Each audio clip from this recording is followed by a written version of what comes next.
சீதையை கொண்டு போய் அசோகவனத்துல வச்சுட்டா. அசோகவனத்துல வச்சா 10 மாசம் ஆகி ராமன் வரல. ராவணன் மிரட்டிட்டு போயிட்டான்.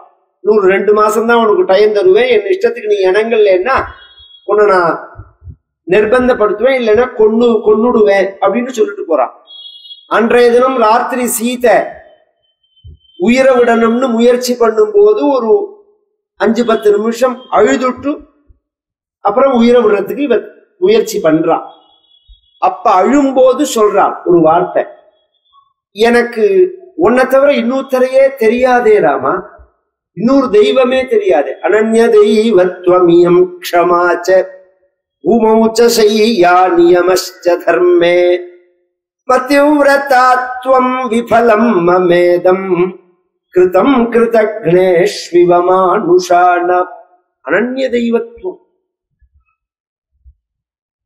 அந்யாஸ்ரயானாம் தியாகோ அனன்யதா அப்படின்னு நாரத பக்தி சூத்திரத்துல சொல்றார். அனன்யம்னா என்ன? அந்நியம் அனன்யம் நினைச்சுட்டு இருக்கோம். அதுக்கு 3 விசேஷம் இருக்கு. வேற தெய்வம் தெரியக்கூடாது, வேற சாதனம் தெரியக்கூடாது, வேற பலன் தெரியக்கூடாது. வேற தெய்வம் தெரியக்கூடாது, வேற சாதனம் தெரியக்கூடாது. கைங்கரியத்தை தவிர இன்னொரு சாதனம் தெரியக்கூடாது. நான் தியானம் பண்றேன், யோகம் பண்றேன், நான் மலையில போய் உச்சியில உட்காந்துக்கிறேன், அந்த வேலையில பண்ணக்கூடாது. கைங்கரியம்னா கைங்கரியம் தான், ராமர்னா ராமர் தான். இதை 2 விட ஆச்சரியம் அந்நிய தெய்வம் இல்ல, அந்நிய சாதனம் இல்ல, அந்நிய பலன் இல்ல. இப்ப நான் பண்ற இந்த கைங்கரியத்துக்கு என்ன பலன்னா கைங்கரியம் தான் பலன். இதை பண்ணிட்டு எனக்கு 100 பலன் வேணும்னு கேட்க கூடாது. இதுக்குதான் நாரத பக்தி சூத்திரத்துல சொல்லும் போது அந்யாஸ்ரயானாம் தியாகோ அனன்யதா அப்படிங்கிறார். அது மாதிரி இருந்தவள் சீதை ஒரு நாளைக்கு அவளே சொல்றா, எனக்கு ஒண்ணு வேணும்னு சீதை கேட்டதே கிடையாது ராமர். எனக்கு அது வேணும் இது வேணும். 2 நாள் ஆனா தூங்க விடுறதில்லை இன்னைக்கு மாமிலாம். 2 நாள் 3 நாள் ஆச்சுன்னா புதுசா ஒண்ணு கிளம்புறது தெரியல. இதுவாது வாழற காலத்துல நல்ல இளமையா இருக்கிறதே கேட்டா கூட நான் நியாயம்ங்கிற கேடு கட்டைகள் எல்லாம் கூட ஆரம்பிக்கிறது. கிளம்புற காலத்துல என்ன இருக்கோ தியாகம், எப்ப நமக்கு வயசாயிடுச்சோ அப்ப தியாகம் பண்ற மனோபாவம் வர ஆரம்பிக்கிறது.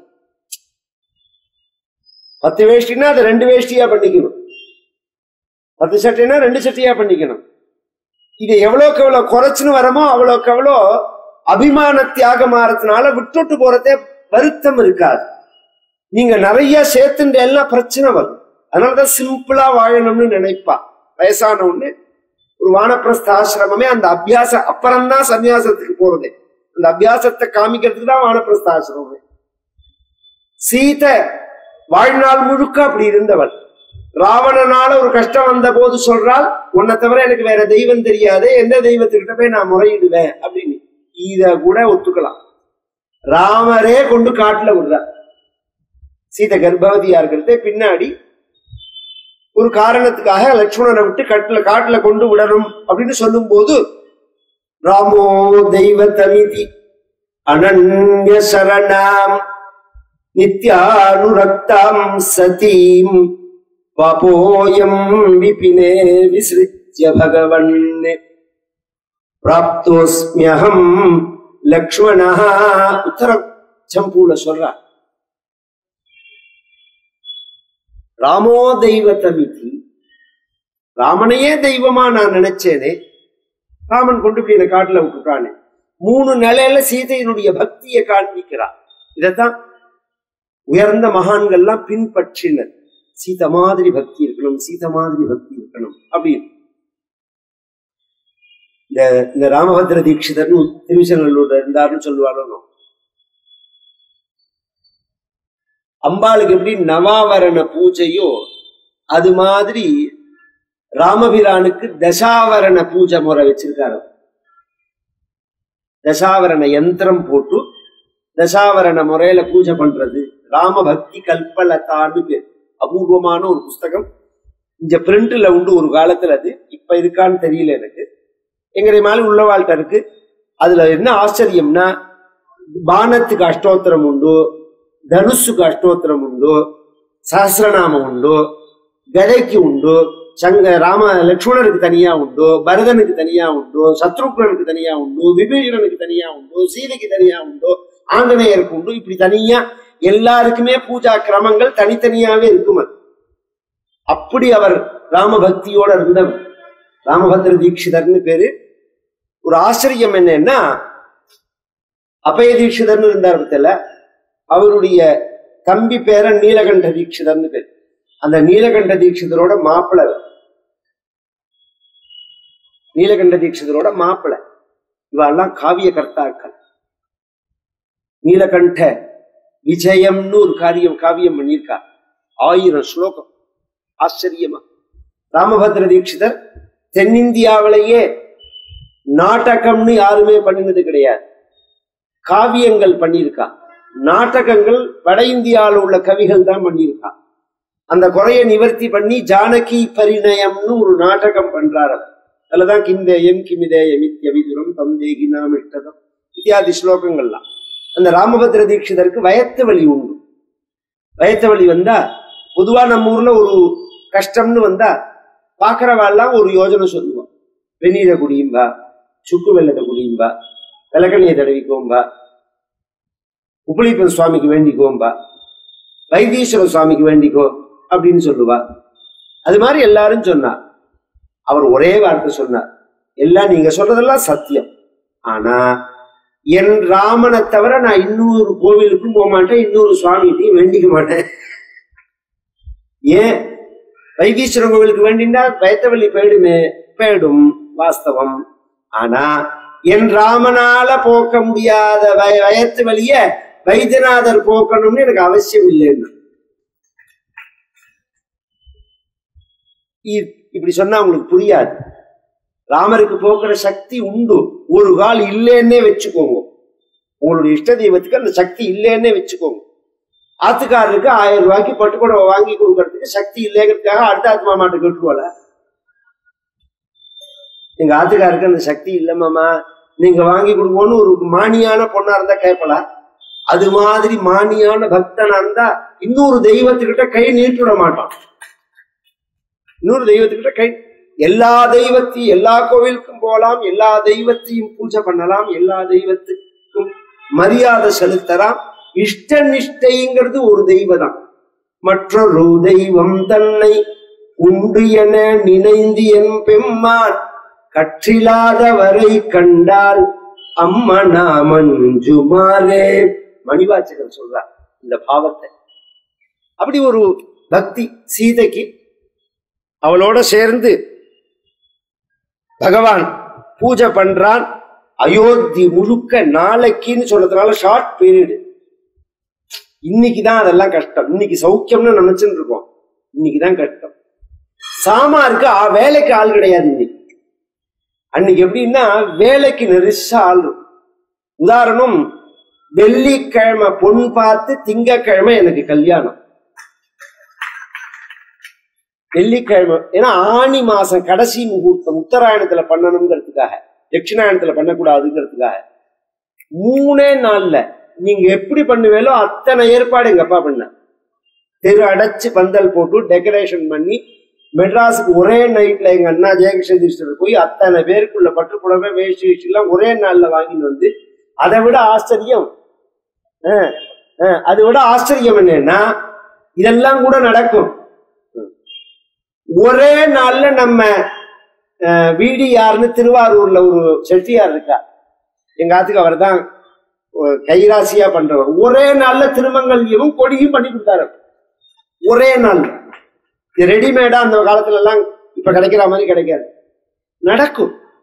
பகவானுடைய கிருபை இருந்தா நடக்கும்.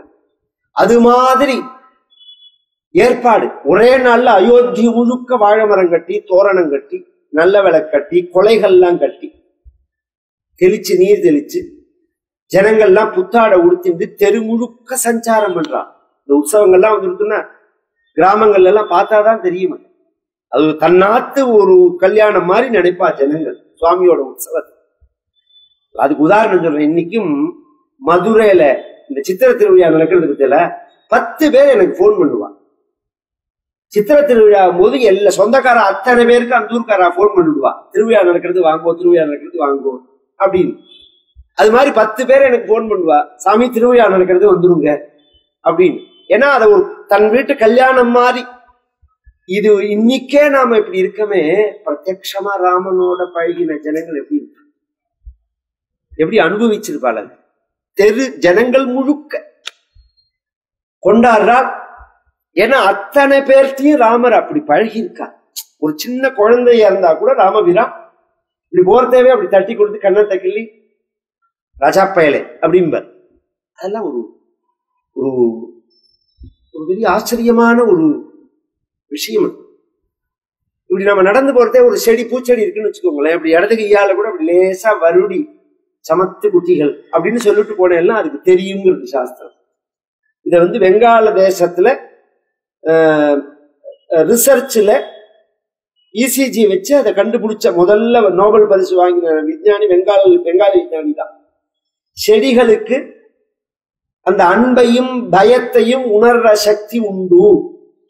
எனக்கு இங்கிலீஷ்ல சொல்ல தெரியல, அவர் பேர் என்ன, ஜெகதீஷ் சந்திரபோஸ். நீ செடியை கிள்ளினேன்னா மறுநாளைக்கு கிட்டக்க போனா அது பயப்படும், நடுங்கும். செடியை கொஞ்சினேன்னா மறுநாளைக்கு கிட்டக்க போனா அது வளையும் உங்க பக்கத்துல. நம்ம சாஸ்திரம் சொல்றது இது ராமாயணத்துல இருக்கே. இப்ப அயோத்திக்கு ராமர் காட்டுக்கு போயிட்டு திரும்பி வரத்தே பூவோட காயோட பிஞ்சோட எல்லா மரமும் பட்டு பார்த்தேன் ராஜன்னு சுமந்திரன் சொல்ல போறான். ராமர் அயோத்தியிலேருந்து கிளம்பரத்தே பூத்திருந்த மரங்கள்லாம் நான் ராமனை கொண்டு விட்டுட்டு வரத்தே எல்லாம் அப்படியே வாடி இருந்து நான் பார்த்தேன் அப்படிங்க போறான். அப்ப ராமர் சர்வபூத தயாபரன். இந்த வார்த்தைய அப்படியே ஆழ்வார் வைக்கிறார். புற்பா முதலா புல் எறும்பாதி ஒன்றின்றிய நற்பால் அயோத்தியில் வாழும் சராச்சரம் எல்லாம் நற்பாலுக்கு உய்த்தனன் நான் முகன் பெற்றவன். இந்த வார்த்தை எந்த அவதாரத்துக்கும் கிடையாது. புற்பா முதலா புல் எறும்பாதி ஒன்றின்றிய நற்பால். ரடையோ லபேதா, ரேங்கிறதுக்கும் டேங்கிறதுக்கும் வித்தியாசம் கிடையாது. அங்க நட்புங்கிறது தான் நற்புங்கிறது. நட்பால் அயோத்தியில் வாழும் சராச்சரம் எல்லாம். நட்புன்னா என்ன? நான் மட்டும் ஒன் சைடா ஒருத்தட்ட பிரியம் காமிச்சா அதுக்கு பேர் நட்புன்னு பேரு. டபுள் சைடா இருந்தாதான் நட்புன்னு பேரு. நானும் பிரியத்தை காமிக்கணும், நீங்களும் எங்கிட்ட பிரியத்தை காமிக்கணும். அது மாதிரி ராமபிரானும் காமிக்க, ஜீவராசிகளும் காமிச்சிருக்கு. அதெல்லாம் ராமனுக்கு பட்டாபிஷேகம்னு ஒண்ணு அப்படி கொண்டாடுறது. வால்மீகி சொன்னார், அயோத்தி முழுக்க சந்தோஷப்படுறதே ஒரே ஒரு ஆள் வருத்தப்பட்டான்.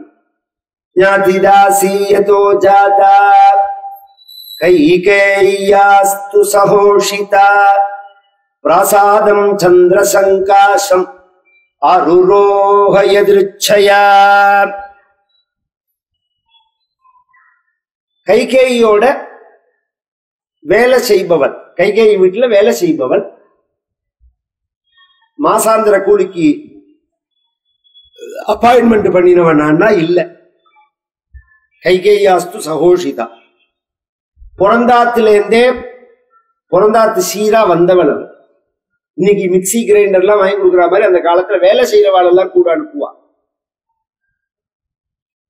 குழந்தைகள்லாம் பழகின குழந்தைகள்லாம் அது மாதிரி வரும்.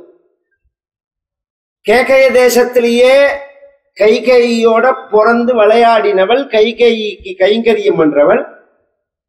உடம்புல அவளுக்கு 3 கூணல் இருக்கும், வளைவு இருக்கும். அவளுக்கு மந்தரேன்னு பேரு. ஒரிஜினல் பெயர் மந்தர. தமிழ்ல அவளை கூனின்னு சொல்லுவா.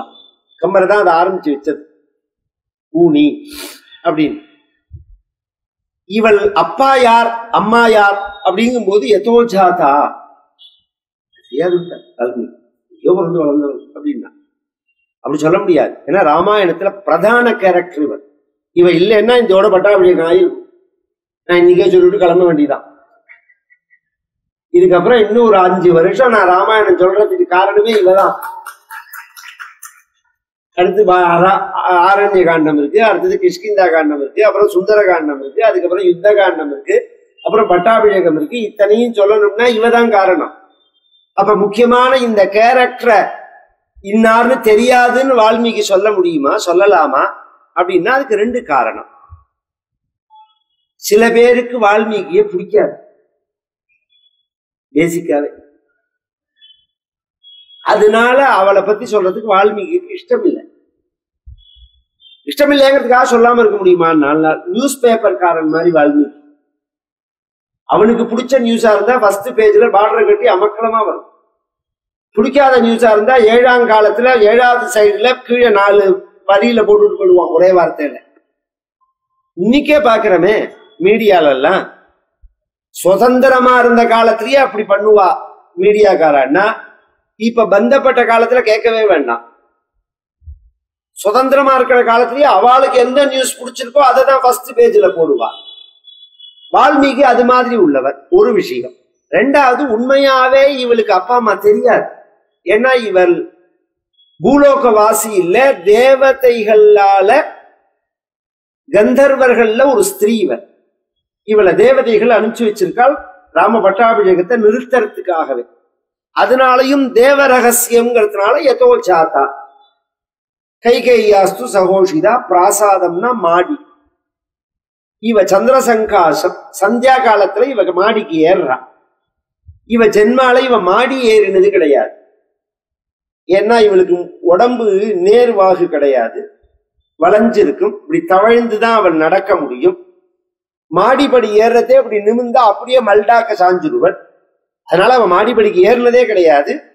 இன்னைக்குன்னு பார்த்து எதிர்ச்சையா பிராசாதம் சந்திரசங்காசம் ஆறுலோகம் எதிர்ச்சையா அனிச்சா பிராரப்தம்னு அர்த்தம். நாம விரும்பாம ஒரு காரியம் நடக்கிறதுக்கு தேவை, அதுக்கு எதிர்ச்சையான்னு சொல்றது. ராம பட்டாபிஷேகத்தை நிறுத்தறதுக்குன்னே இவ ஏறினான்னு அவ கோவப்படுறார் வால்மீகி. கிளம்பினார், மாடிக்கு போனார்.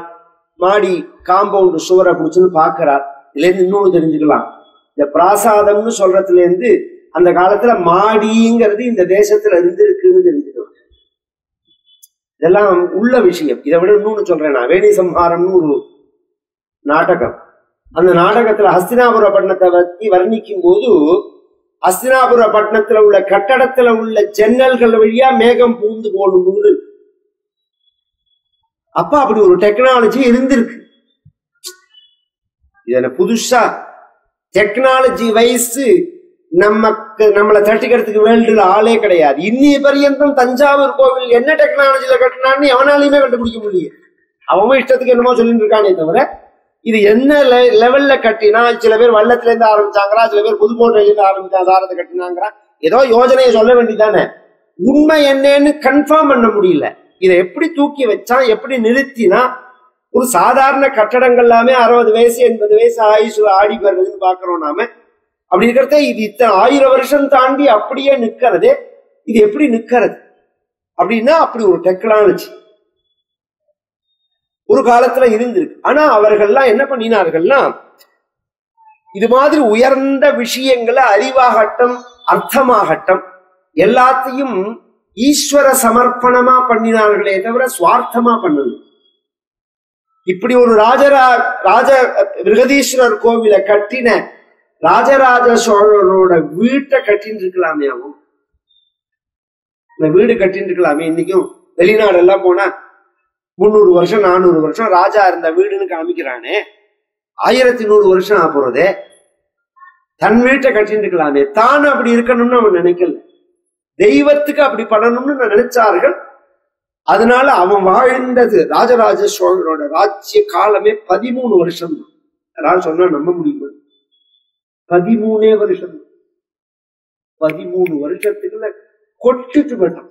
இந்த தேசத்துக்கு எத்தனை செய்ய முடியுமோ, திருச்சியிலேருந்து ஆரம்பிச்சு பூம்புகார் பரியந்தம் எத்தனை உயர்வான விஷயங்கள், கோவில் திருப்பணிகள்ல இருந்து எத்தனை காரியங்கள் பண்ணிட்டு இருக்காரு சோழ சாம்ராஜ்யத்துல.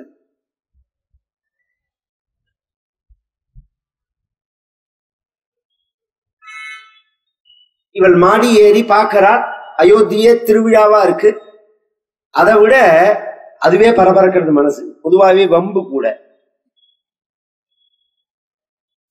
இது என்னன்னு தெரியலன்னா மண்டை வெடிச்சு போடும் போல இருக்கு.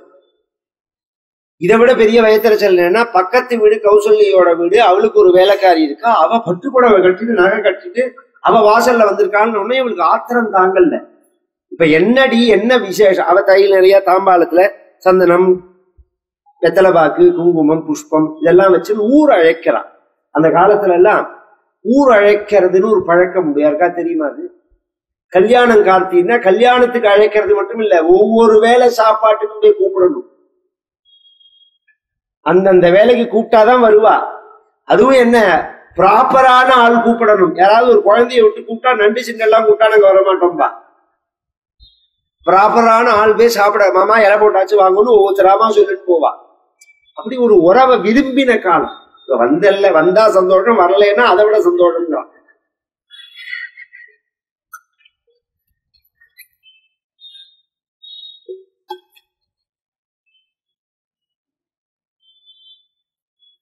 உறவுகள் அவசியம் வாழ்க்கை. ருக்மணி கல்யாணத்துல ருக்மணியினுடைய அண்ணாவான ருக்மணியை தூக்கின்னு பகவான் கிளம்பின உடனே தடுக்க வந்து சண்டை போட்டான். அவனை தேர்கால கட்டி வச்சு கத்தி எடுத்து கழுத்துல வச்சுட்டார். பலராமர் வந்து தடுக்கிறார், பண்ணக்கூடாது. ஏன்? பந்துக்கள் வாழ்க்கையில அவசியம். நம்மளுடைய சந்தோஷம், நம்மளுடைய வருத்தத்துல பந்துக்களை கொண்டுட்டேன்னா கலந்துக்கிறதுக்கு யார் இருக்கான்னு? பந்துக்கள் தானே கலந்துப்பாங்க. ஒரு சந்தோஷமா இருந்தாலும் வருத்தமா இருந்தாலும் அவர்கள்லாம் கூட இருக்கணும் அப்படின்னு சொல்லி தடுக்கிறார். ருக்மியை கொல்லாதே அப்படின்னு. பின்னாடி அதே பலராமர் தான் அவனை கொல்றார். அது வேற விஷயம். அது ஒரு சூதாட்டத்துல பின்னாடி நடக்கிறது. அதெல்லாம் கல்யாணம்லாம் ஆகி பின்னாடி வர சண்டை ஆரம்ப காலத்துல. இப்ப இவள் கேட்கிறாள், என்ன காரணம்? எல்லாரும் சந்தோஷமா இருக்கலே. அது மட்டும் இல்ல, ஒரு விசேஷம் என்னன்னா, நிறைய பேர் கௌசல்ய வீட்டுக்குள்ள பேட்டு அவ கொடுக்கிற தானங்களை வாங்கின்னு வரா. பிராமணெல்லாம் ராமமாதா தனன் கிந்து விப்ரேபிய சம்பிரயச்சதி, நிறைய தானம் பண்றாளே, என்ன விசேஷம் இன்னைக்கு? ஆச்சரியமான வியாக்கியானம். கௌசல்யன்னு பேரை சொல்லாம ராமமாதான்னு சொல்லுவானு. கௌசல்யன்னு பேரை சொல்றது கூட அவளுக்கு இஷ்டம் இல்லை. ஆனா அதுல ஒரு சுவாரஸ்யம் இருக்குன்னார் வால்மீகி. விப்ரேபிய சம்பிரயச்சதிங்கிற அந்த காரியத்தை அவ பண்ணினத்தினாலதான் ராம மாதாவா ஆனாள்னா. இத்தனை தான தர்மங்கள் அவ பண்ணினத்தினாலதான் ராமனுக்கு அம்மாவானா. தசரதன் பண்ணின புண்ணியத்துக்கு நல்ல குழந்தை பிறக்கும் அப்படின்னு தான் அங்க விஷயம் இருக்கே தவிர, ராமரே பகவானே வந்து குழந்தையா பிறக்கணுங்கிற அவசியம் கிடையாது. ராமன் வந்து குழந்தையா பிறந்ததுக்கு காரணம் தசரதனா கௌசல்யா அப்படின்னா கௌசல்யதான் காரணம். ஏன் அப்படின்னா அவ பண்ணின பூஜை அது மாதிரி. ஓம் கௌசல்யாராதித சரணாய நமஹா. பெரிய பெருமாளோட அர்ச்சனையில ஒரு அர்ச்சனை காலே தேஞ்சு போயிருக்கு கௌசல்ய பண்ணின பூஜையினால. இவ பண்ணின பூஜைக்கு பலனா வைகுண்டத்தை கூட கொடுக்க முடியாது. கோடி வைகுண்ட சமானமான புத்திரானந்தத்தை கொடுக்கணும்னு தானே மகனாக வந்தான் ராமன் அப்படின்னு ராமாயணம் சொல்றது. கௌசல்யக்காக தான் பகவான் ராமனா வந்தது, புத்திரனா வந்தது. அப்படி ராமனே வந்து பகவானே வந்து கௌசல்யக்கு பிறக்கணும்னா அவன் என்ன புண்ணியம் பண்ணினான்னா விப்ரேபிய சம்பிரயச்சு. இத்தனை புண்ணியங்களை பண்ணினத்தினாலதான் ராம மாதாவாவே ஆனால். என்ன விசேஷம் அப்படின்னு கேட்க, உனக்கு தெரியாதா? சுப்புஷ்யேன ஜித க்ரோதம் யௌவராஜ்யேன ராகவம் ராஜா தசரதோ ராமம் அபிஷேகிதானகம்.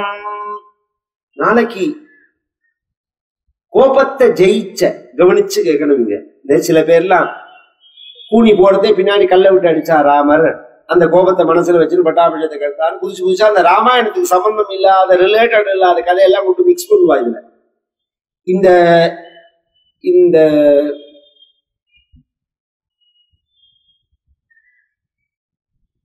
ரிஷிசங்கர் இருக்கார் பாருங்க, அவரோட பத்னியே தசரதோட மகள் தான். சாந்தாவே தசரதோட மகள் கிடையாது. அவன் இருக்கானே, அந்த அங்க தேசத்து அரசன் இருக்கானே, அவனுக்கும் தசரதன் பேரும். தசரதன்கிற பேர் வந்து காரண பெயர். அவனுக்கும் தசரதன் பேர் உண்டு. அவனோட பொண்ணு அங்க தேசத்து அரசன் நாம் சொல்றமே தவிர, அதை வச்சுன்னு இது மாதிரி எல்லாம் ராமாயணத்தை சொல்லும் போது கவனிச்சு சொல்லணும்.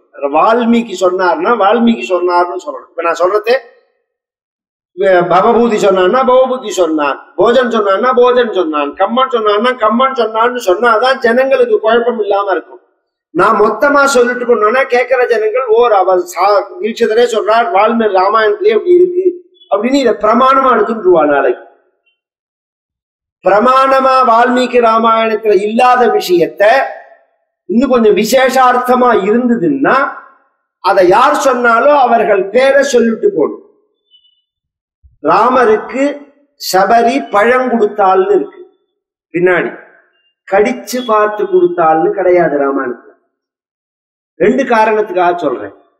சபரி ஒன்னும் புதுசா ராமனை பார்க்கல, புதுசா இந்த சம்ஸ்கார சிஸ்டத்துக்குள்ள அவன் வரல.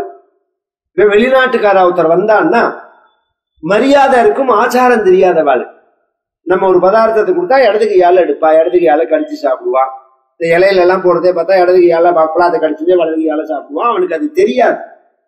சபரி 13 வருஷம் மதங்காசிரமத்துல ரிஷிகளோட பழகினவள் எச்ச பண்ண பதார்த்தத்தை ராமனுக்கு கொடுக்குற. ஒரு நிமிஷம் யோசனை பண்ண வேண்டாம் நாம. அப்ப அவள் பழம் கொடுத்தாள்னு இருக்கு, சபரி பழம் கொடுத்தாள்னு இருக்கே தவிர எச்ச பண்ணி எல்லாம் எச்ச பண்ணி கொடுத்தா ராமர் சாப்பிடுவாருங்கிறதெல்லாம் வேற விஷயம். நான் சொல்ல வந்த விஷயம் என்னன்னா, அப்படி சபரி கொடுத்தாள்னு ராமாயணத்துல கிடையாது. இது மாதிரி நிறைய விஷயங்கள் நேர் ராமாயணத்துல கிடையாது. பின்னாடி வந்தவர்கள்லாம் ஒரு சுவாரஸ்யத்துக்காக அதை சொல்லுவார்கள். இப்ப ராமரை பத்தி இந்த ஒரு விஷயம் சொல்றார், ஜிதக்ரோதம்ங்கிறார். கோபத்தை ஜெயிச்ச ராமன்னா, ராமனை சீண்டினாலும் ராமனுக்கு கோபம் வராது. கோபமே வராதான்னா வரும். ராமன் விரும்பினா கோபம் வரும், நீங்க விரும்பினா கோபம் வராது. சில பேரை இவரை கோபப்படுத்துறேன் பாருனா அப்படின்னு சொல்லிட்டே கலப்பி விடலாம், நாம நிமிஷமா அவளை டென்ஷன் பண்ண முடியும். அது மாதிரி ராமர் அந்த டிபேட்ல எல்லாம் அப்படிதானே நடக்கும். வார்த்தையை விட்டு சண்டையை முட்டி விடுவாங்க, கவனிச்செல்லாம் தெரியும். பைத்தியமா இருந்தா கத்தும். ரொம்ப புத்திசாலி பன்னீர்செல்வம் மாதிரி இருந்தா பேசாம இருப்பான், வாயே திறக்க மாட்டான்.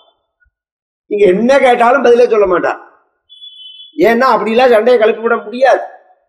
அந்த மாதிரி இருக்கணும். என்ன பேசினால் ஒரு உதாரணத்துக்காக இன்னைக்கு புரியணுங்கிறதுக்காக சொல்றேன். உடனே தீட்சிதர் அரசியல் பேசுறாருலாம் நினைக்காதீங்க. நம்ம எல்லாரும் போய் முடிஞ்சா டிவி பாக்குறோம், ஒரு திருஷ்டாந்தம் சொல்லணுங்கிறதுக்காக சொல்றேன். அவ்வளவு சுலபமா எல்லாம் கோபப்படுத்த முடியாது ராமரை. அதே சமயம் கோபம் வரும் ராமருக்கு, அவர் நினைச்சா வரும். இந்த ராமருக்கு நாளைக்கு பட்டாபிஷேகம் ராஜா தசரதர் ஏற்பாடு பண்ணியிருக்கார். அப்படின்னு உடனே இவளுக்கு வந்தது ஆத்திரம். இவ மனசோட வேகத்துக்கு உடம்பு ஒத்துழைக்கல. அப்படின்னா என்ன சார்னா, நமக்கு வயசான நிலையில வருது. உடம்பு வேகமா இருக்கும் ஆரம்ப காலத்துல. இந்த குழந்தைகள் எல்லாம் பார்த்தா அப்படியே போயிட்டு போயிட்டு ஒதுக்காது ஒரு இடத்துல.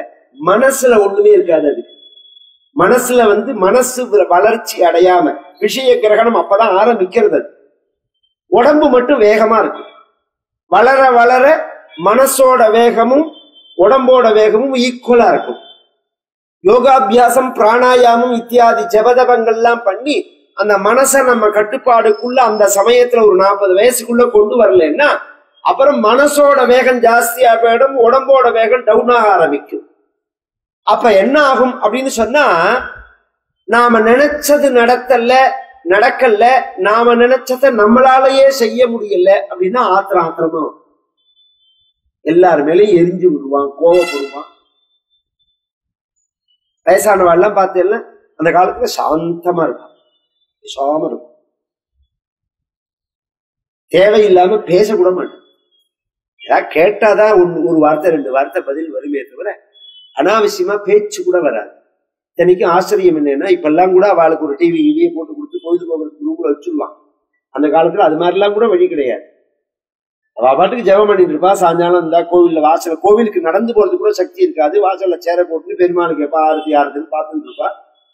ஒரு பலகாரத்தை பண்ணிட்டு படுத்துப்பா ராத்திரி. அவ்வளோ மனசு கட்டுப்பாடுக்குள்ள வந்துடும். வந்தா அது ஒரு ஆனந்தம். யோகா சித்தவருத்தி நிரோதா அப்படிங்கிறார் பதஞ்சலி ஆரம்பிக்கிறது. யோகம்னா என்ன?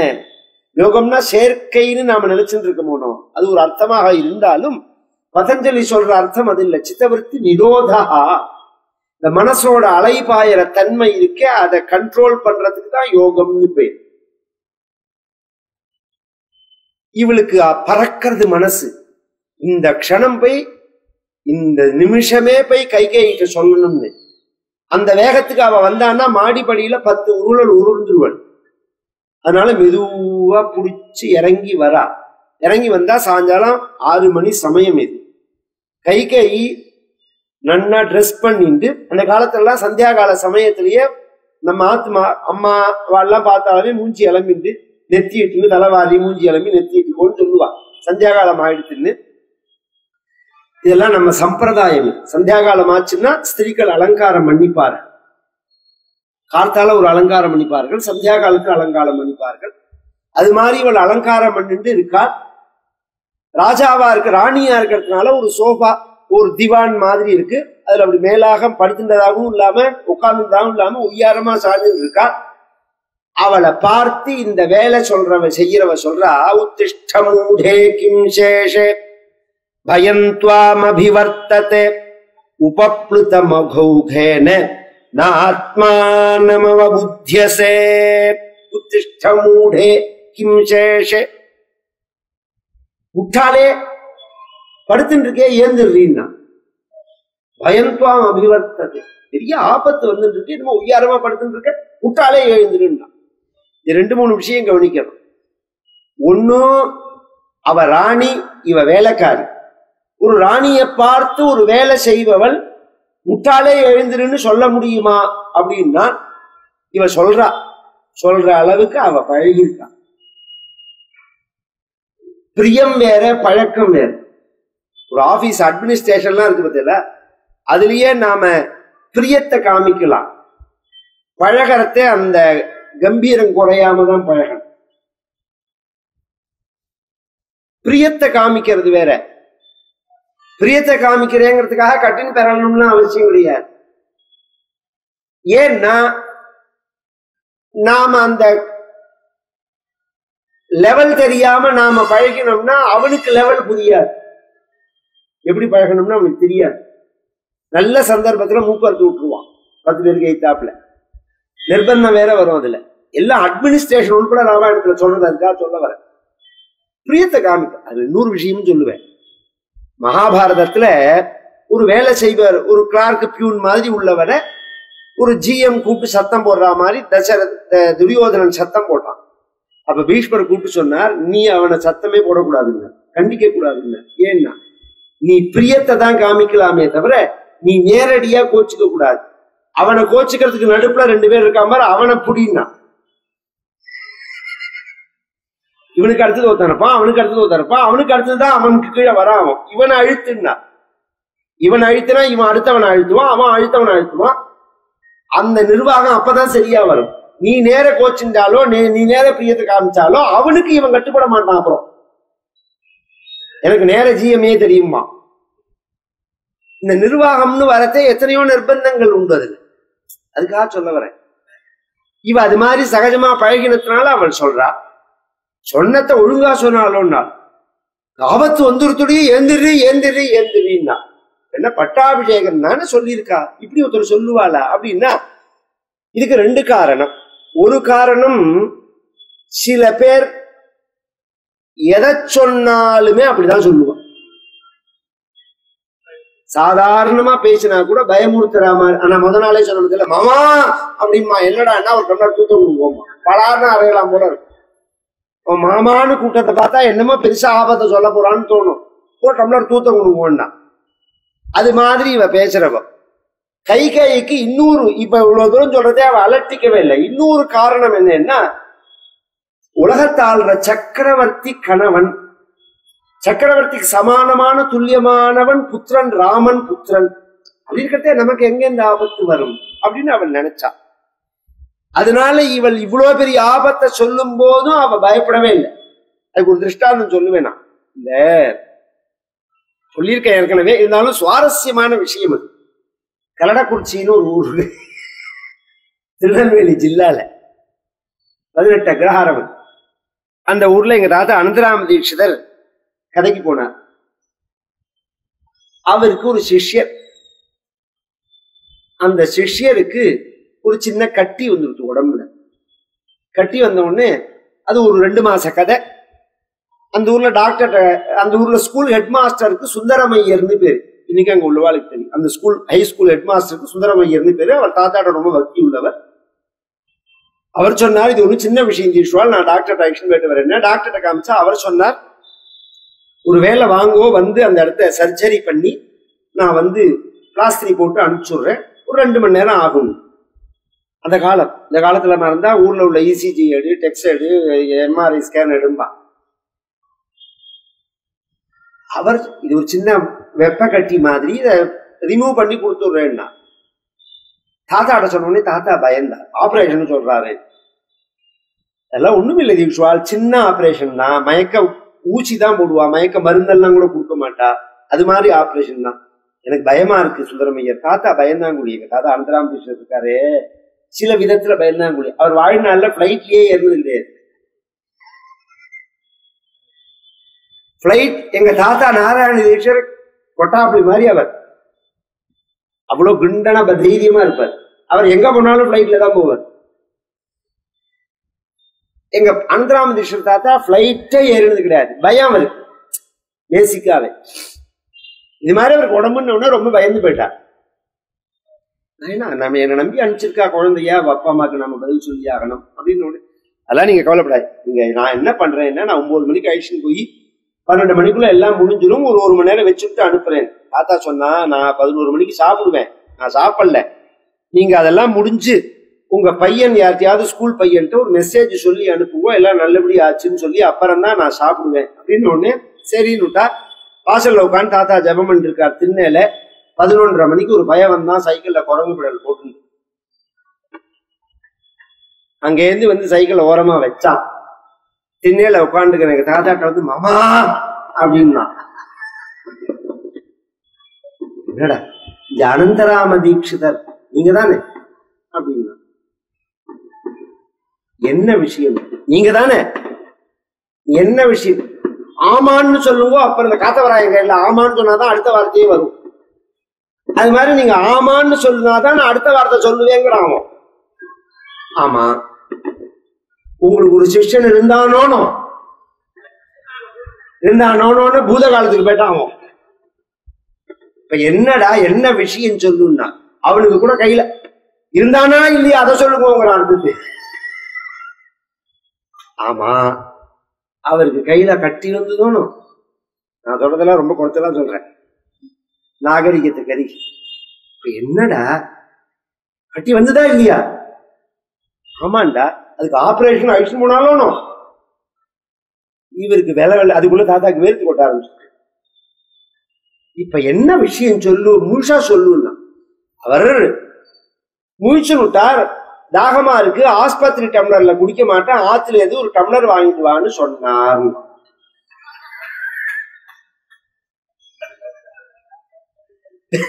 டம்ளரு கிடையாது, கும்ளரு கிடையாது, போடி உங்க வாத்தியார வர சொல்லுன்னா. உடனே சுந்தரமையர் வந்தார் அங்கேருந்து.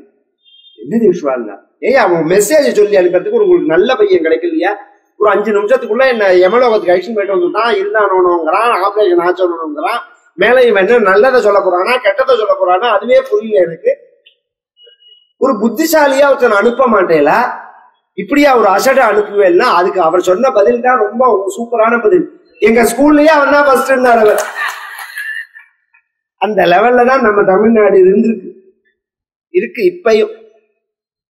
பேங்குக்கு போனா ஒரு ஃபாரம் ஃபில்அப் பண்றதுக்கு என்ன டிபார்ட்மெண்ட்டுக்கு போறோமோ அந்த டிபார்ட்மெண்ட்டை பத்தின நாலேஜ் டிபார்ட்மெண்ட்ல வேலை செய்யறவனுக்கே கிடையாது. அதுதான் பிரச்சனையே.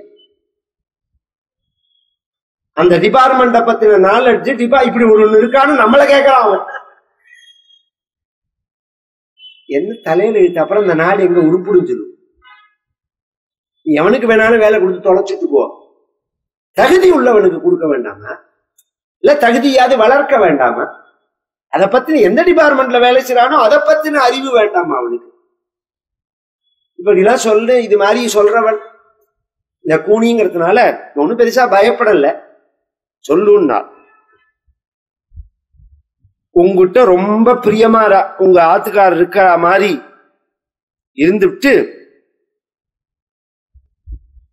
உன்னோட சக்கலத்தியோட பிள்ளையான ராமனுக்கு நாளைய தினம் பட்டாபிஷேகம் பண்ண போறார். இத்தனை நாளா உங்ககிட்ட பிரியமனா இருக்கா மாதிரி நடிச்சிருக்கா.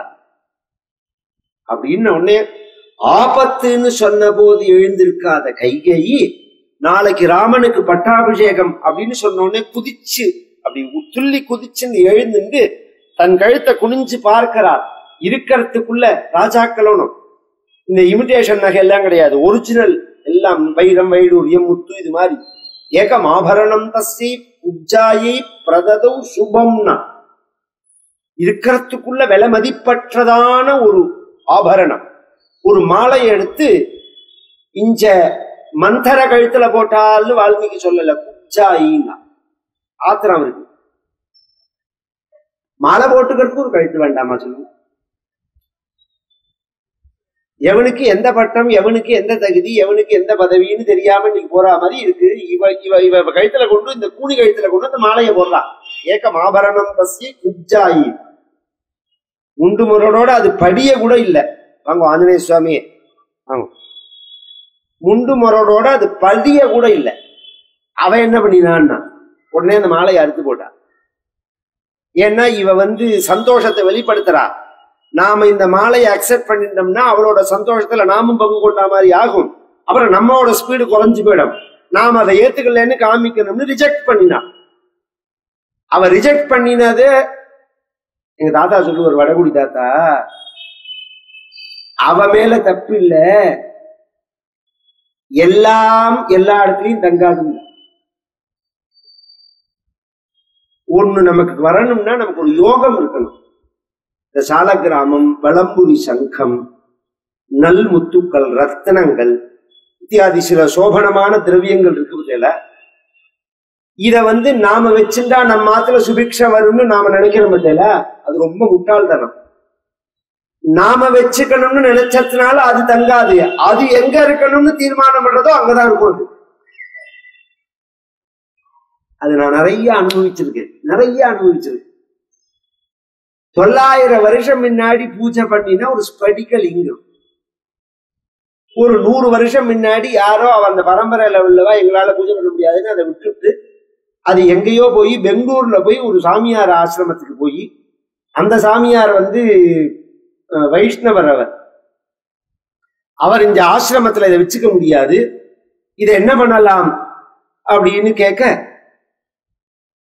பரோடா ஸ்ட்ரீட்ல ராஜமீங்கார்னு இருந்தார். அவரோட ஃப்ரெண்டு ஒருத்தர், அவர்கிட்ட கேட்க அவர் சொன்னார், எங்க குருநாதர் தீட்சிதர் இருக்கார், பாபு தீட்சிதர் இருக்கார், அவர் சிவ பூஜை பண்றவர் அப்படின்னு சொல்ல அந்த ஸ்படிகலிங்கத்தை கொண்டு கொடுக்க, ஸ்படிகலிங்கம் வந்த அன்னியிலேருந்து மகாருத்ரத்தோட சிவராத்திரி 40 வருஷமா அபிஷேகம் நடக்குது. இன்னும் புரியற மாதிரி சொல்றேன். இன்னைக்கு பரனூர்ல கோலாகலன்னு அண்ணா பூஜை பண்றாரு.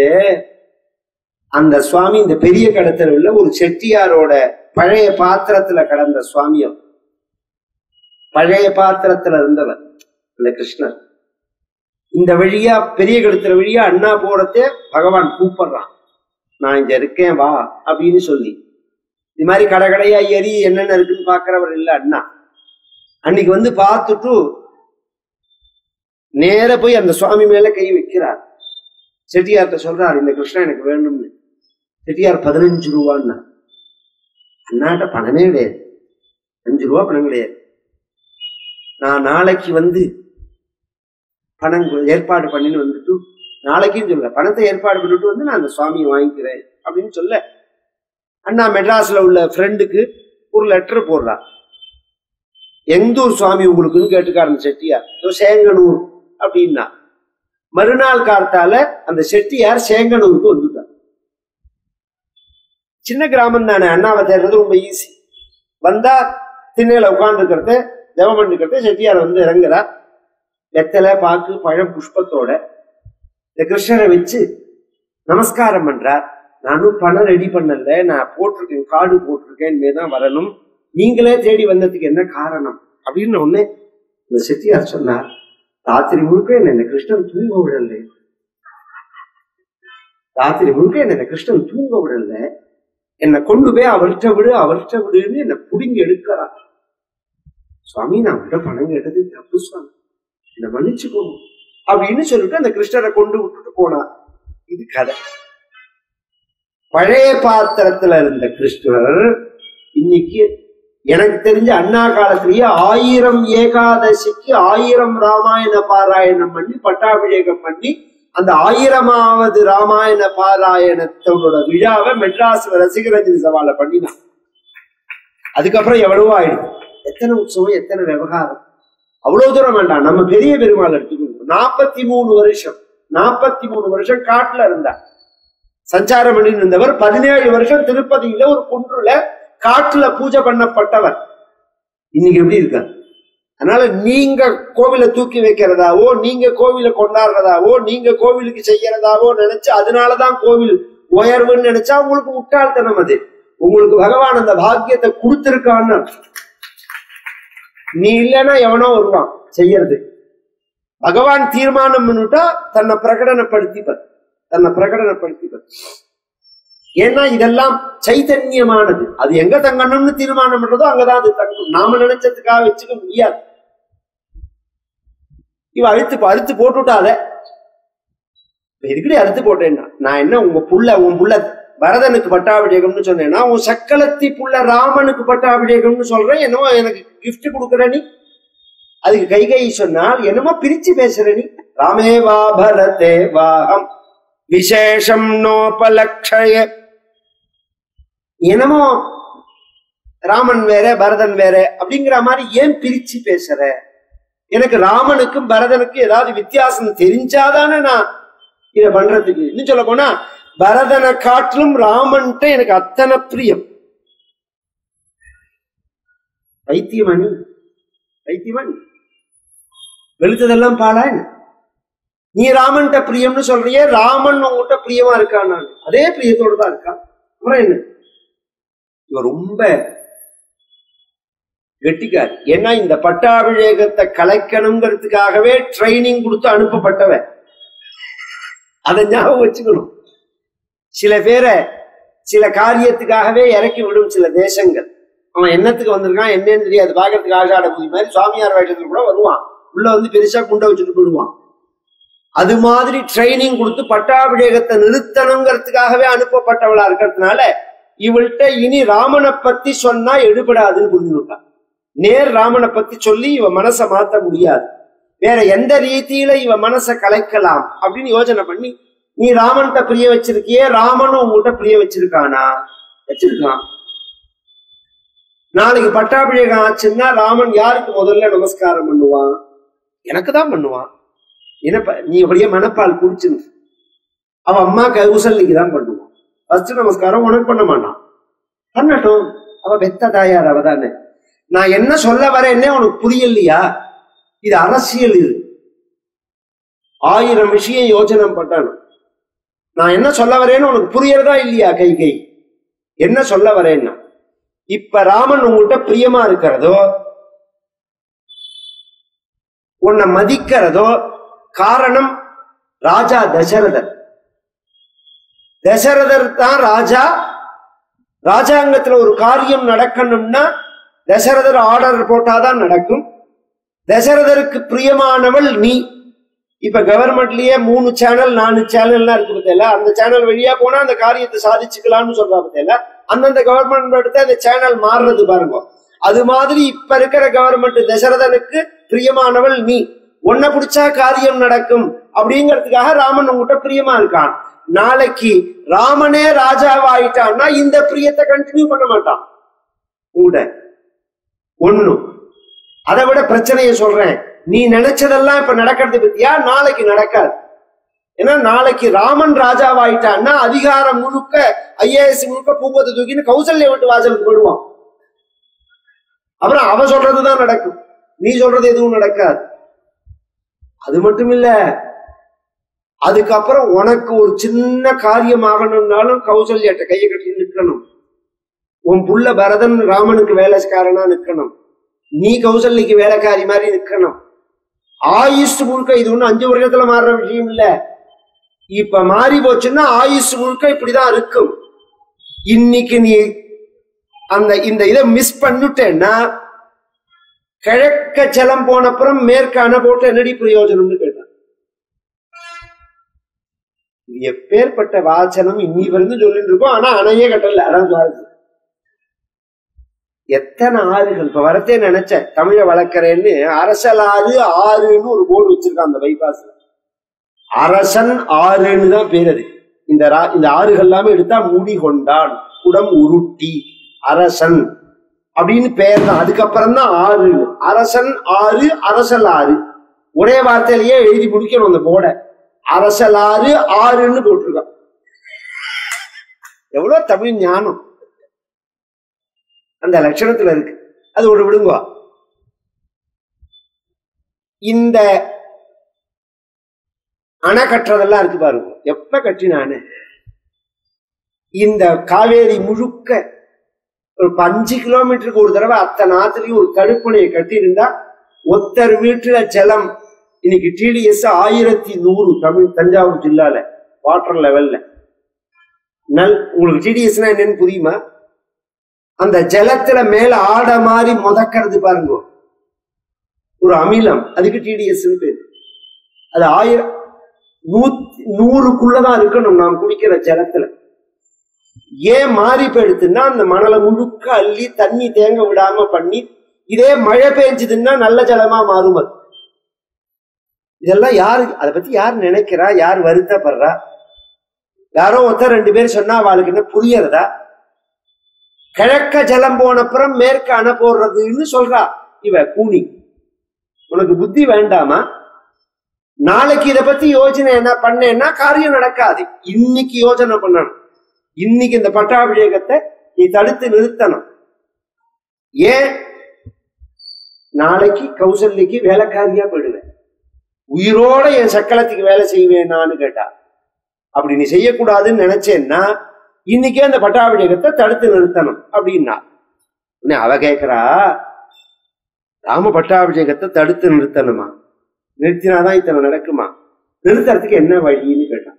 5 நிமிஷம் முன்னாடி ராமனுக்கும் பரதனுக்கும் வித்தியாசம் தெரியாதுன்னு சொன்னவள் வாயினால 5 நிமிஷத்துல ராம பட்டாபிஷேகத்தை நிறுத்துறதுக்கு என்ன வழின்னு கேட்கற மாதிரி இவள் தயார் பண்ணினாள்னா இதுல இருந்து நாம் என்ன தெரிஞ்சுக்கணும்? துசங்க சர்வதா தியாஜ்யா. கெட்டவாளோட ஒரு காலமும் பழகக்கூடாது. இந்த துணியை வெள்ளவெளேர்னு பண்ணிக்கிறது தான் கஷ்டம். அழுக்கா அடிக்கிறது கஷ்டமா? மனசு அது மாதிரி அழுக்கா அழிக்கிறதுக்கு ரொம்ப ஈஸி. சுத்தப்படுத்திக்கிறதுக்கு எத்தனை கர்மாக்கள் பண்ண வேண்டியது. ஸ்ரௌதஸ்மார்த்த கர்மா பண்ணினாலும் சித்த சுத்தி வரமாட்டேங்கிறது. பகவத் ஆராதனை பண்ணினாலும் சித்த சுத்திக்கு வரமாட்டேங்கிறது. சித்த சுத்திக்கு அவ்வளவு பாடுபட வேண்டி இருக்குங்கிறது நமக்கே தெரியறது. அதை அழுக்கா பண்ணிக்கலாமா நாம? அதுல ரொம்ப பயப்பட வேண்டியது துசங்கம் தான். எந்த காரணம் கொண்டும் துசங்கம் இருக்கவே கூடாது. எந்த ரீதியிலையும் இருக்கவே கூடாது.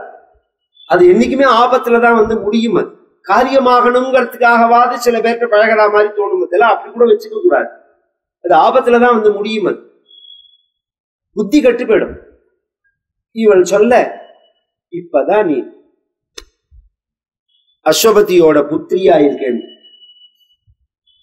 அஸ்வபதினா அப்பாக்கு பேர்.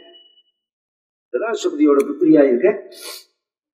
ராம பட்டாபிஷேகத்தை நிறுத்தணுமா? என்ன வழின்னு கேட்கறியே? நீ ஒன்னும் யோசனையே பண்ண வேண்டாம். நான் டிராப்ட் ரெடி பண்ணி வச்சிருக்கேன், நீ கைட்டு போட்டா போதும். ஐயா என்னன்னு, தேவாசுர யுத்தத்துல 2 வரன் கொடுத்தானே தசரதன், உனக்கு ஞாபகம் இருக்கான்னு கேட்டான். ஒரு சமயம் அசுரர்களோட சண்டை வர தேவதைகளுக்கு உபகாரம் பண்ண போற சமயத்துல கைகையும் கூட போறாள். சாரத்தியம் அவள் தான் பண்றாள். பண்ணும்போது ஒரு பெரிய இக்கட்டான சூழ்நிலையில தசரதனை காப்பாத்துறாள் அவள். சாரத்தியத்துல ரொம்ப கெட்டிக்க. இதுல இருந்து இன்னொன்னு தெரிஞ்சுக்கணும். ஸ்திரீக்களை ஆத்துக்குள்ளேயே வச்சு நாம பூட்டினவா இல்ல, எல்லாமே சொல்லி கொடுத்திருக்கோம் நாமங்கிறத தெரிஞ்சுக்கணும். நம்ம நான் திரும்ப சொல்றேனே, பின்னாடி வந்து இஸ்லாமியர்கள், ஓபனாவே சொல்றேன், இஸ்லாமியர்கள் படையெடுப்புக்கு அப்புறம் தான் நம்ம வீட்டுக்குள்ள பெண்களை வச்சு ஊட்டினது. ஏன்னா பெண்களை தூக்கின்னு போயிடுவார்கள்ங்கிற ஒரு பழக்கம் இருந்தது. நம்ம குலப்பெண்களை நாம காப்பாத்தணுங்கிறதுக்காக வாசல்ல வராத, உள்ளே வெளியில வராத, கண்ணு தர பார்க்காத அப்படிலாம் சொன்னதெல்லாம் அதனாலதான். ஆரம்ப காலத்துல எல்லாம் மீனாட்சி எப்படி, ரொம்ப தூரம் வேண்டாம், மீனாட்சி எப்படி வளர்த்தான்? உலகம் முழுக்க சண்டைக்கு போனா மீனாட்சி. உலகம் முழுக்க ஜெயிச்சால்னு இருக்கு. வில் வித்தை, வால் வித்தை, அஸ்வ வித்தை, கஜ வித்தை எல்லாம் சொல்லி கொடுத்தாள் மீனாட்சிக்கு. எல்லாம் சொல்லி கொடுக்கணும். பெண்களை தன்னம்பிக்கையோட வளர்க்கணும், தைரியமா வளர்க்கணும், சுயசார்போட இருக்கிற மாதிரி வளர்க்கணும். இன்னைக்கு அதுக்கு ஒரு ஞாபகம் வந்ததுனால சொல்லிட்டு போறேன். சம்ஸ்காரான்னு ஒரு காலேஜ் நடத்துறா தெரியுமா? திருப்பதியில போய் பார்த்தேன். அதுல அந்த பொண்களை நாம படிக்க வச்சோம்னா வாழ்க்கையை பத்தி கவலையே விடாது. ஊருகா போடுறதுல இருந்து ஆரம்பிச்சு சாப்ட்வேர் அக்கு வேற ஆணி வேற பிரிச்சு பேயற வரைக்கும் சொல்லி கொடுத்துருவாரு. சொல்லி கொடுக்காத விஷயமே கிடையாது. கோலம் போடுறது எப்படி, தைக்கிறது எப்படி, தயார் பண்றது எப்படி, வீணை வாசிக்கிறது எப்படி, இது எப்படி, அது எப்படி, எல்லாம் சொல்லித்தரோம் அந்த குழந்தைகளுக்கு. 4 வருஷத்துக்குள்ள ஒரு டிகிரி முடிக்கிறதுக்குள்ள எல்லாத்தையும் சொல்லி கொடுத்துருக்கான். 100 பேர். இன்னைக்கு ஒரு சிரார்த்தம்னா கூட சிரார்த்த மாமியை தான் அன்னபூர்ணே சதாபூர்ணேன்னு என்ன மாமி சமைக்கணும்னு போய் கேட்கறான். இவாத்தி சிரார்த்தத்துக்கு அந்த மாமிக்கு சொல்றதுதான் சமையலுங்க. ஏன்னா ஒன்னும் தெரியாதுங்கிற லெவல்ல இருக்கு. அப்படியே கிடையாது. நம்ம காரியத்தை நாம் தெரிஞ்சுக்க வேண்டாமா? நம்மளோடது என்னன்னு நமக்கு தெரிய வேண்டாமா? சொல்லுங்க. இவன் எல்லாம் ரெடி பண்ணி அப்ப தேர் ஓட்டினா அப்ப 2 வரன் கொடுத்தான். அந்த வரனை கௌசல்ய கைகை உபயோகப்படுத்தல. அதை யூஸ் பண்ற காலம் வந்திருக்கு. தஸ்ய காலோயம் ஆகதா அப்படின்னா என்ன வரன்? அப்படி 2 வரன் என்ன கேட்கணும்னா இன்னைக்கு மணி ஆயிடுது, நாளை சாயங்காலம் 6:30 மணிக்கு சொல்றேன்.